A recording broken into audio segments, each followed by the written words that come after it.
Apple finally did it. They made a budget friendly MacBook. It starts at $599 for the non-Touch ID model, and $699 for the Touch ID model. However, if you're a student and have the EDU discount, you can get $100 off each model. So like for me, because I have access to my EDU email, I was able to get the Touch ID model for $599, and it's great. For years, I'm an IT professional. Currently, I'm in information security now, but I was IT tech, service desk tech, infrastructure slash cloud engineer.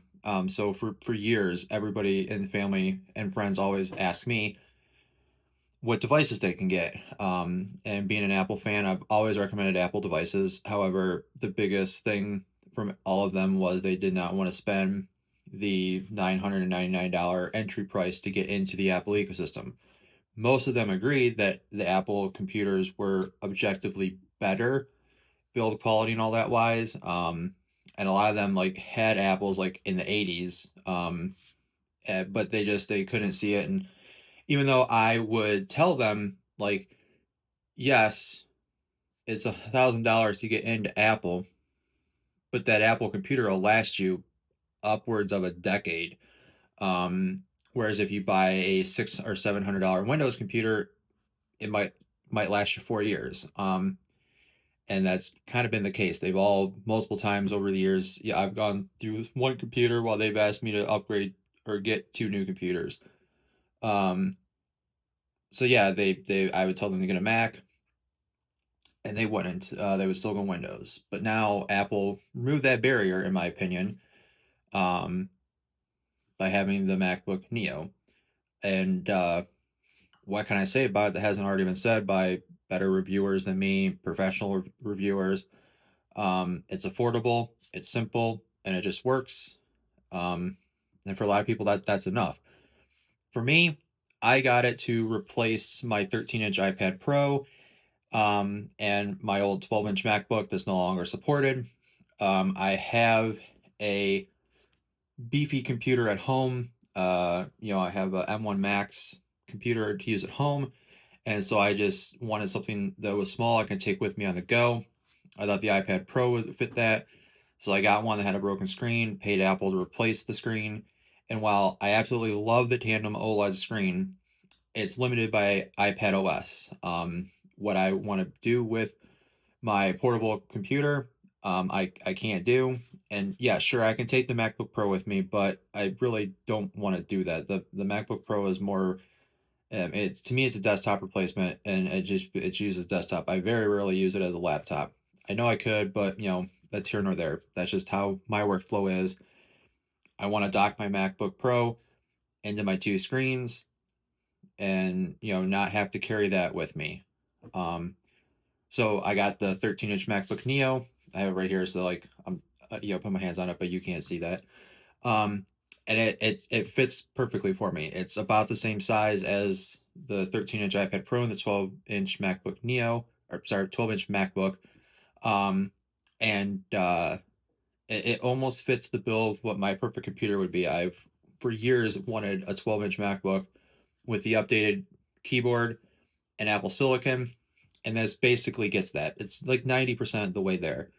Um, Actually, I'd say it's more. It's 99% of the way there. I think it's just I kind of miss the wedge shape a little bit, but that's here nor there. Um, but it brings all the benefits of that. It's small, portable, lightweight, but it brings Apple Silicon and the Magic Keyboard. So all the negatives from the 12-inch MacBook are gone on this one, and it fits what I use it for. I've had people on X, Twitter, tell me they can't believe I went from an iPad Pro to this, but it's what I was looking for. I have like a Camp Snap CS8, and I have like, you know, old retro tech that I use that I have to like convert, and I could not find a way to do that easily on my iPad Pro. And like they have Final Cut Pro on the iPad Pro, but it's weird. Like you can't, like if I edit something on my computer, I can't edit it on there. If I edit it on there, I can export it to my computer. Whereas with the MacBook Neo, it's a little slower. It's got an A18 Pro compared to the M4, but it runs full Mac OS, it runs full Final Cut Pro, so I can work from an external drive or make the project on there, then put it on an external drive, and then work on it on my big computer at home. Um, and for me, editing stuff did not take any longer.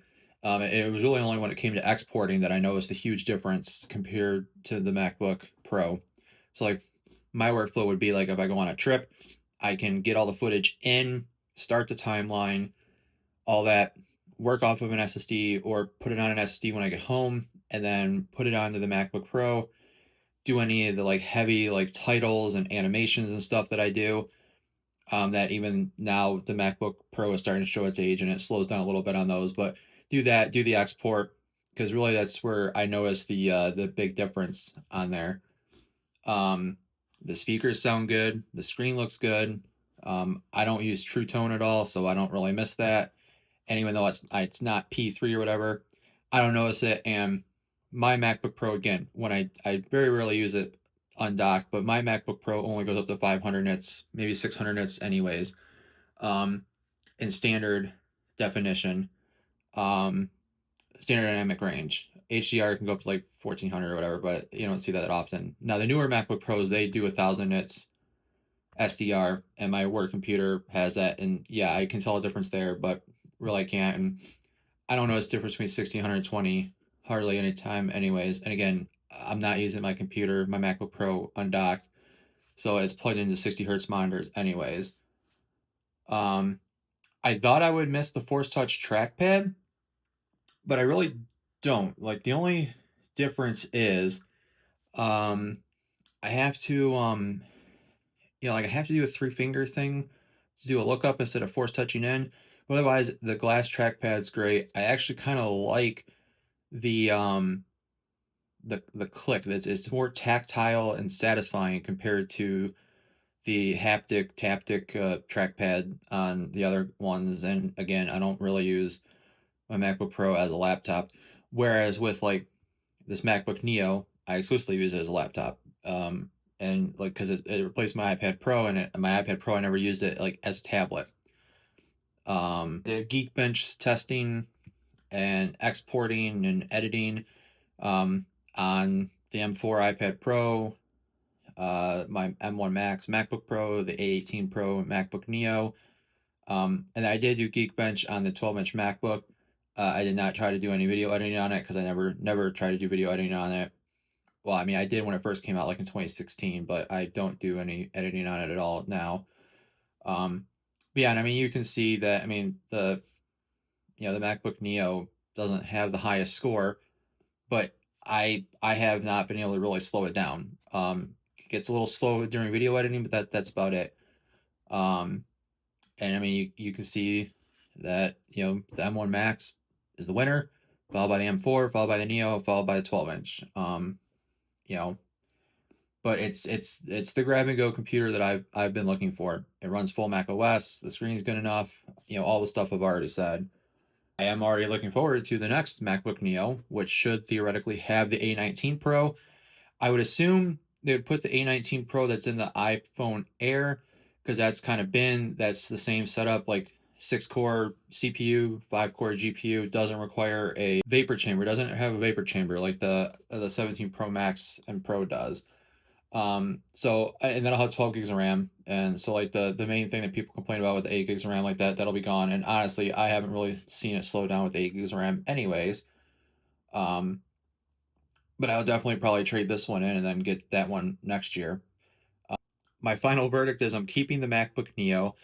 I'm going to list my iPad Pro on eBay. And I should be able to get for the iPad Pro what I paid for the Neo, call it a wash. It gets a thumbs up for me. I would recommend it to students, casual users, and anybody that has been Mac curious but priced out before. This is your entry point. Honestly, this device uh, might be the device that gets more people into Apple's ecosystem than anything else they've released in years. As you can see from their commercials, they're really hitting home, how it works with continuity, have it start something on your iPhone, finish it on your Mac, and vice versa. Um, so yeah, I can't recommend it enough. consider getting it. Don't forget to use the EDU discount so you get $100 off. Um, and yeah, and sure, one person on X was like, "Why not a MacBook Air?" And my argument is, if I got a MacBook Air, I would end up getting a higher end MacBook Air, and that would be my only computer. So like, I would sell my M1 Max, I would sell the iPad, I would return the Neo, and I would just get like a MacBook Air M5 with like 32 gigs of RAM, a 2 terabyte SSD, and like that would be the only computer I have. That would be my dock computer, my portable computer, the only thing that I use. Um, but the M1 Max still does well enough that for me, I look at the Neo as an iPad replacement for me personally. So it works. It gets the job done. And for now, I'm going to stick with the two computer setup where I have the one I take with me, the one I leave at home, and just go from there. And who knows, in a couple of years, maybe the M6 MacBook Air is when I'll finally, when the MacBook Air gets an OLED screen, maybe M7 then, maybe then that's when I'll look to just get a MacBook Air and have one computer. Um, but yeah, I can't recommend it enough, and you should check it out. I think it'll get the job done for you.